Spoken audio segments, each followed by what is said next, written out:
د ورلد کپ سٹارټېدو نه مخکې په افغانستان ملي لوبډله دوه تعمیراتي لوبي کوي. دا لوبي د چا سره دی ویډیو تر اخره وګورئ او چینل هم نوی سبسکرایب کړئ چینل اتمل د سره سبسکرایب کړئ. نو د ټي 20 ورلد کپ په فروری باندې سٹارټ دغه نه مخکې ټول لوبډلې سدي دا به یو دوه میچونه سدي دا تعمیراتي وارم اپ میچونه به کوي. په دغه کې افغانستان تم دوه لوبي ورکول شوې دي چې دا لوبي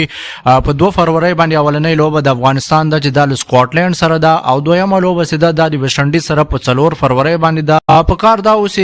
افغانستان ته یو ښه سترونګ ټیمونه ورکول شوی وای لکه نیوزیلند او استرالیا دغه ټیمونو سره لوبي وای نو ډیره بخو د ورلد کپ لپاره به د موږ پریپریشن او تیاری سیده نور به مضبوطه شوی و. دویم دا لوبي په یو چینل باندې لایو نه راځي ډیره مشکله ده ډیره څه چانس نه لري چې په یو